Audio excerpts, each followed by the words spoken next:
Tippy time my damies, Topcat here and welcome back to the channel. Today's build is focusing on easy air clear through volatile rounds with constant grenade uptime. Superior survivability while still pumping out some great DPS. I knew coming into this season I wanted to jump back on my Void Lock because Restoration on the Solar subclass was hit with a nerf and you can really feel it. And knowing that grenade launchers would both be unstop and have a weakened debuff, I created this to capitalize and maximize the grenade launcher playstyle.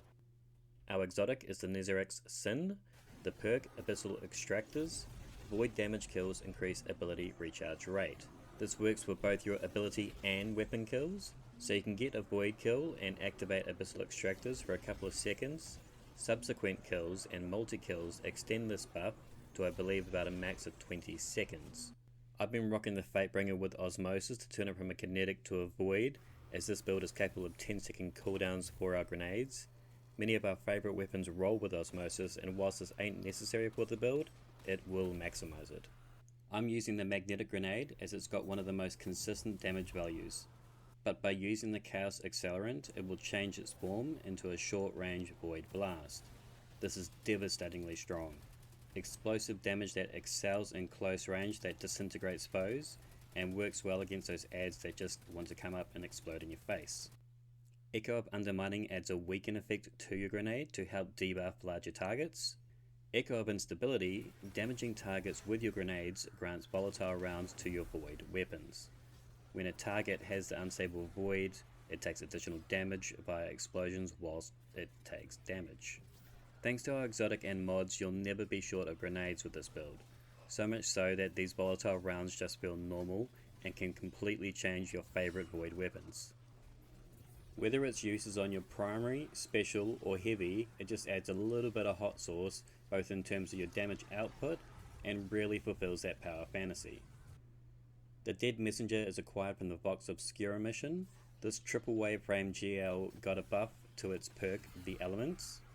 This now gives you plus 20 stability and plus 10 aim assist on Void, which we are primarily using. But if doing something like a Nightfall that has match game, Solar gives you 35 reload and plus 20 air efficiency. Arc gives you plus 25 handling and plus 5 range. And then Tex Mechanica gave us a new GL called the Wilderflight. This first of its kind GL will straight up retire all that came before it. This grenade launcher fires 2 grenades at once, and yes, that does mean more damage, 30% extra damage in fact. There are so many great perks in both columns that work for utility and damage, Adrenaline Junkie being the highest overall damage buff on this, followed by Vorpal and Frenzy. This season we also have the seasonal mod Weaken Clear, which grants us 15% damage debuff to a target for 20 seconds. Now upon testing, once this buff has been applied to a target, you can't turn around and just debuff another target until the first target dies or the shock clock is run out. Feed the Void aspect. Defeating a target with a Void ability activates Devour. This restores you to full health whilst Devour is active. Final blows restore health and extend Devour. Devour has always been an S tier perk, and now with the Restoration nerf, I think the Void Lock is poised to make a comeback. Echo of Persistence gives us a larger window for reactivation, allowing us to keep the perk up as long as there are enemies to slay. The Vortex Nova got some easy use in effectiveness buffs this season. The radius from what it pulls is 17% larger, and the pull is 20% stronger, so you really get to yank those foes into it. It got a 21% throw speed, making it feel a lot more aggressive. This Nova is best utilized on stationary targets. For roaming targets, we want to use the Cataclysm Nova. When using this Nova, however, you want to try and launch it high and early, as it will block allies' damage. I'd like to recommend the Deathbringer. This rocket has always been crazy good for damage, but its functionality didn't always allow it to be versatile enough for many encounters. However, I would say this did work quite well on the giant turkey in the end of the new dungeon. Being that wyvern is hard to crit, a tracking rocket like this really worked for me, and I recommend giving it a blat. For the mods, I'm triple stacking the Firepower mod.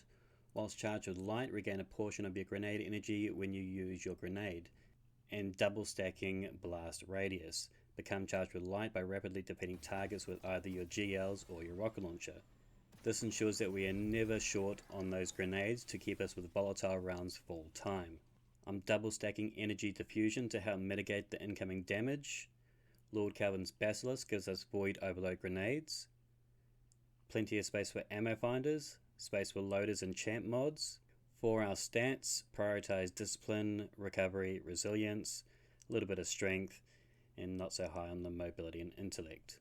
This build was a lot of fun, my damies. Any solo warlocks out there who might feel like mixing it up a little bit, give this build a go, you're not going to regret it. I'll make sure to leave a dim in the description the second Bungie puts this back live. If you enjoyed this vid, please sub and ring that bell for regular build ideas and weapon crafting vids. Comment down below if you've got any questions or suggestions, and until next time, tippy time, my damies, what a tie. Bottom of everything, he's the most tip-top.